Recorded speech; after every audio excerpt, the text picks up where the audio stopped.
Good morning student. Rameswaram परिवार के YouTube channel पे आपका स्वागत है।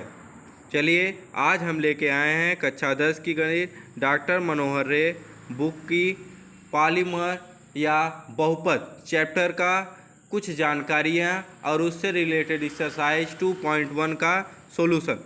चलिए हम चलते हैं एक्सरसाइज 2.1 से पहले हम कुछ जानते हैं बहुपद होता क्या है, बहुपद कितने प्रकार के होते हैं, बहुपद के बारे में कुछ जानकारियाँ ग्रहण करते हैं। चलिए चलते हैं टॉपिक पे। पहला है हमारा बहुपद। बहुपद क्या होता है? बहुपद में किसी भी स्थिति में उसमें कुछ चर राशियाँ कुछ अचर राशियों के कॉम्बिनेशन से जो हमारा एक पद बनता है या स्टेप बनता है उसी को कहा जाता है बहुपद। तो बहुपद में जानकारी के लिए सबसे पहले हम ये जानते हैं चर राशियाँ होती क्या हैं।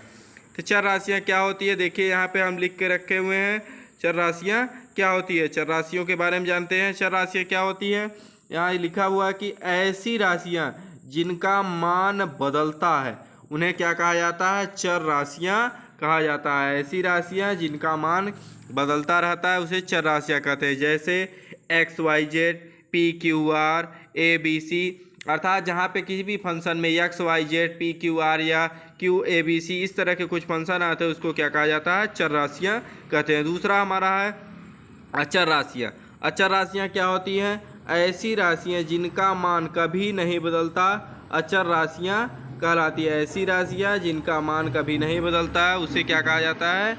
अचर राशियाँ कहते हैं। एग्जाम्पल के रूप में जितने भी हमारी संख्याएं हैं वो क्या सब होती हैं? सब अचर राशियाँ होती हैं। जैसे 1, 2, 3, 4, 5 ETC इनफाइनाइट तक की सभी संख्याएं क्या कही जाती हैं? अचर राशियाँ कही जाती हैं। चलिए चलते हैं अगला टॉपिक हमारा बीजीय व्यंजक। बीजीय व्यंजक होता क्या है? बीजीय व्यंजक के लिए हमें डिफिनीशन क्या होती है?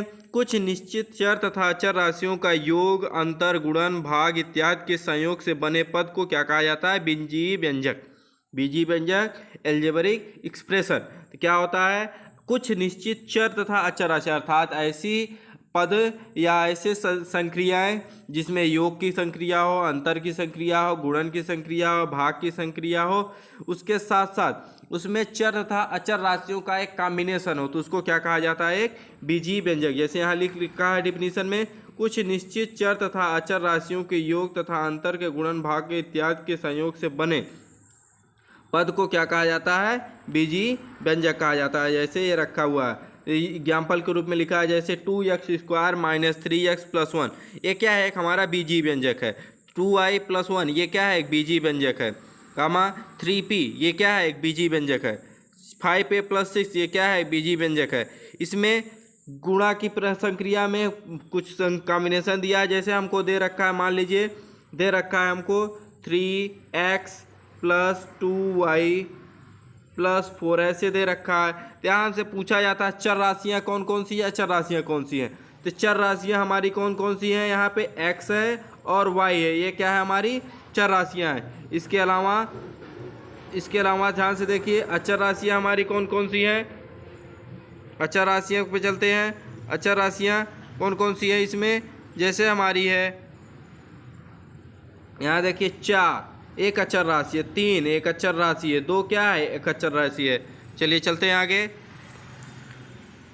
अगला पॉइंट है बहुपद। बहुपद होता क्या है? ऐसे भी व्यंजक को बहुपद कहते हैं जिसमें कुछ इंपॉर्टेंट पॉइंट है।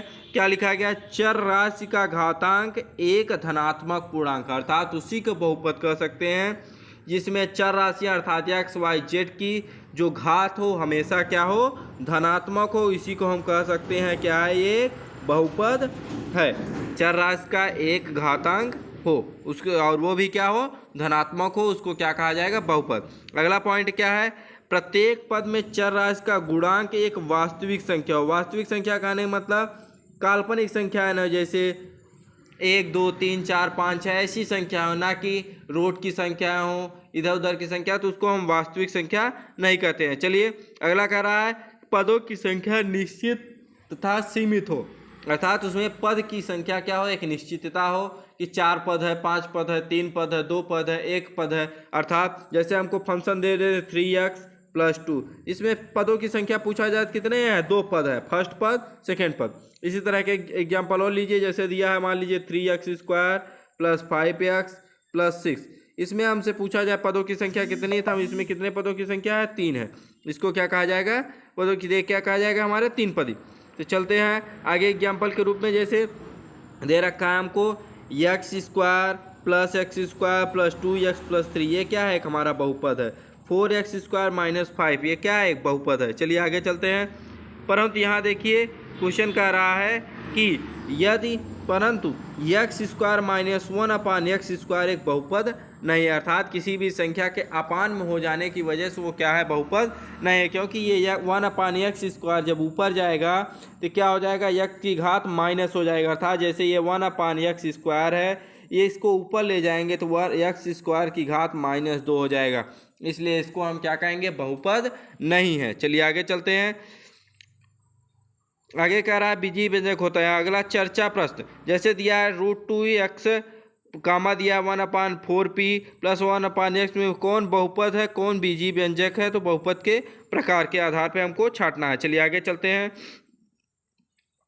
अब क्वेश्चन कह रहा है एक पदी, द्विपदी, त्रिपदी और शून्य पदी बहुपद सभी पदों के गुणांक। जैसे कहने मतलब बहुपद के प्रकार कौन कौन होते हैं? एक पदी बहुपद, द्विपदी बहुपद, त्रिपदी बहुपद, शून्य पदी बहुपद या बहुपदी बहुपद। एक पदी बहुपद जैसे कहने मतलब 3x लिख दिया है, क्या है? एक पदी बहुपद है। इसी का आगे लिख दिया जाए कामा लगा के 2x + 5 ये क्या है? द्विपदी बहुपद है। आगे लिख दिया जाए 3x² + 2x + 6 ये क्या है? हमारा त्रिपदी बहुपद है। अगर यहीं पे लिख दिया जाए जैसे केवल 6 लिख दिया जाए, कोई 4 लिख दिया जाए, तो ये क्या है? शून्य पदी बहुपद है। इसी के आगे जैसे लिख दिया जाए 5x⁶ + 3x² - 9x + 8 तो ये क्या है? हमारा ये बहुपदीय बहुपद है। क्या है?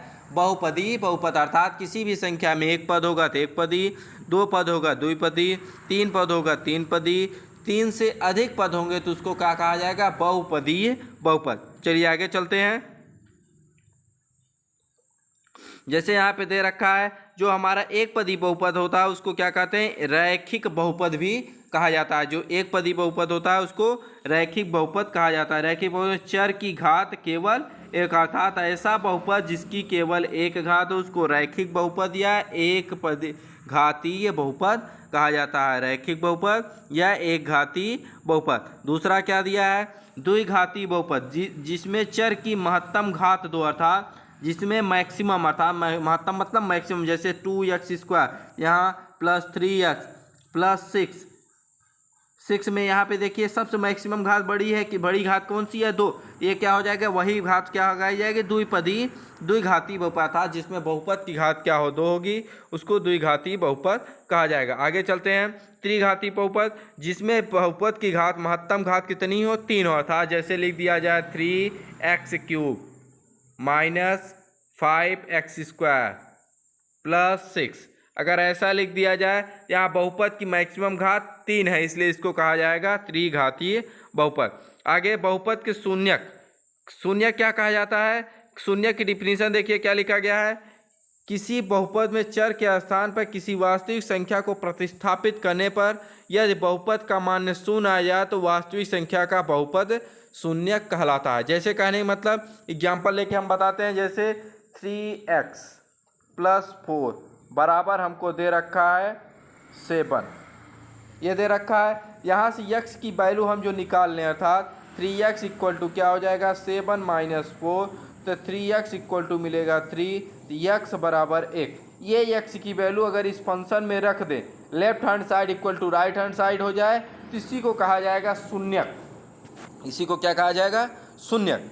चलिए आगे चलते हैं। उसको क्या कहा जाता है? शून्य कहा जाता है। ठीक, अर्थात ऐसी वैल्यू जिस पे को हम रख दें तो उस बहुपद की घात क्या, बहुपद क्या हो जाए? हमारा शून्य हो जाए, उसी को कहा जाता है शून्यक। चलिए अब चैप्टर पे चलते हैं। चैप्टर का नाम हमारा था अध्याय 2 था बहुपद या पॉलीनॉमिनल्स। पॉलीनॉमिनल्स इसमें क्वेश्चन हमको दे रखा है कि किसी बहुपद f(x) के लिए y बराबर f(x) के ग्राफ दिए गए हैं। प्रत्येक ग्राफ में f(x) के शून्यकों को ज्ञात किया था। शून्यकों को ज्ञात करने के लिए का मतलब क्या हुआ कि कोई भी क्वेश्चन है, कोई भी क्वेश्चन, जैसे मान लीजिए ये हमारा ये x अक्ष है, ये क्या है y अक्ष है। कोई भी चित्र हमने अगर ऐसे बना दिया, मान लीजिए ऐसे बना दिया, ऐसे बना दिया, तो यहाँ पे क्वेश्चन हमसे पूछा जाता है कि ये बताइए कि इसमें कितने हमारे शून्यक, शून्यक इसको कहेंगे x अक्ष को वो वैल्यू जितनी जगह काट रहा है वही क्या कहा जाता है, हमारे शून्यक कहे जाते हैं। अर्थात जो रेखा हमने बाद में खींची है वो जितनी जगह काट रहा है उसी को क्या कहा जाएगा, शून्यक कहा जाएगा। जैसे इसमें हमारी x अक्ष को रेखा कितनी जगह काट रहा है, शून्यक की संख्या कितनी हो जाएगी, 3, क्योंकि ये x अक्ष को हमारी फर्स्ट, सेकेंड और 3 जगह काट रहा है, इसलिए इसमें शून्यकों की संख्या कितनी हो जाएगी, 3। एक एग्जाम्पल और लेते हैं। जैसे मान लीजिए हमको ये डायग्राम दे रखा है, ऐसे दे रखा है, कुछ ऐसा दे रखा है, ठीक, ऐसा देख रहा है, इसमें पूछ रहा है शून्यकों की संख्या बताइए। इसमें शून्यकों की संख्या हम कैसे निकालेंगे, ध्यान से देखिए।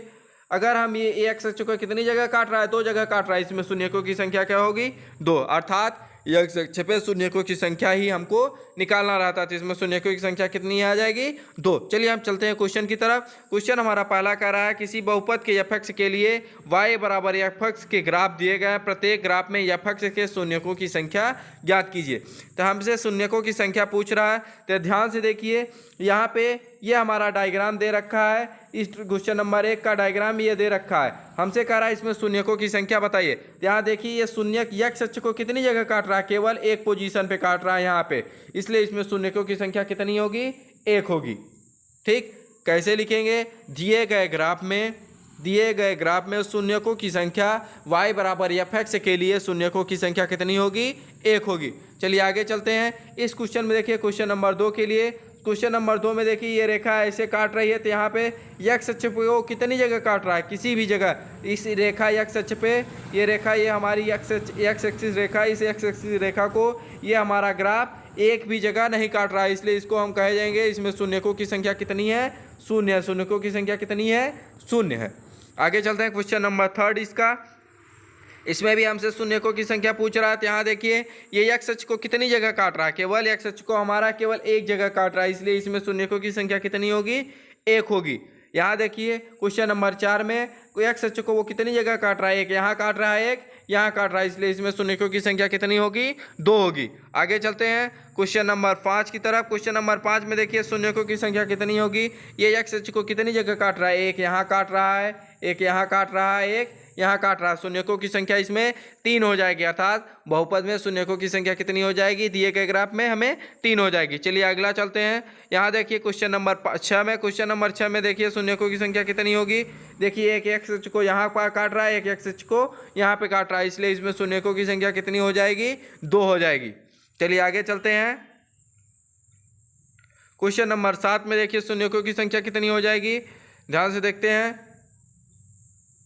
इसमें देखिए x अक्ष को कितनी जगह काट रहा है, देखिए एक यहाँ काट रहा है, एक यहाँ काट रहा है, एक यहाँ काट रहा है, एक यहाँ काट रहा है। तो जितनी जगह हमने देखा लाइन पे खींच दिया, कहाँ कहाँ काट रहा है, फर्स्ट, सेकेंड, थर्ड और फोर्थ। ये x में शून्यकों की संख्या कितनी हो जाएगी, 4 हो जाएगी। अर्थात x के हम इसके मान कितने निकाल सकते हैं, 4 मान निकलेंगे इस रेखा के। चलिए आगे चलते हैं। इसमें देखिए शून्यकों की संख्या कितनी होगी, ध्यान से देखिए, एक यहाँ काट रहा है, एक यहाँ काट रहा है, तो ये लेकिन यही रेखा इधर से भी जा रही है तो उसको भी काट रहा है। इसमें शून्यकों की संख्या कितनी हो जाएगी, ध्यान से देखिए, शून्यकों की संख्या कितनी हो जाएगी, 4। इसमें कितनी होगी, शून्यकों की संख्या 4 होगी, क्योंकि देखिए ये यहाँ से भी काट रहा है, इधर से आ रही रेखा तब भी काट रहा है, इधर से आ रही तब भी रेखा काट रहा है, लेकिन इधर से जा रही है, इधर से जाएगी तब भी ये 2 जगह काट रहा है, इसलिए शून्यकों की संख्या कितनी होगी, 4 हो जाएगी।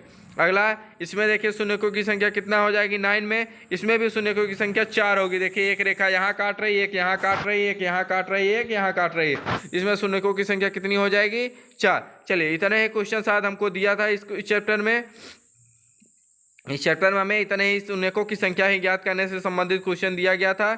इसमें हमने शून्यकों की संख्या के लिए ये दे दिया, ये देखिए हमने सबको लिख दिया, ये लिखने का प्रक्रिया बता दिया गया। दिए गए ग्राफ में x अक्ष को एक स्थान पर प्रतिष्ठित करता है तो उसमें शून्यकों की संख्या है 1, एक्स एच को एक भी स्थान पर प्रतिनिधित्व नहीं करता, इसलिए शून्यकों की संख्या 0 दिया गया। अगर आप एक्स एच को एक स्थान पर प्रतिनिधित्व करता है, इसलिए शून्यकों की संख्या 1 होगी। ये हमारा सिस्टम हो गया। चलिए आगे चलते हैं। चलिए इतना ही दिया था। Okay, thank you. रामेश्वरम परिवार में आपका स्वागत है।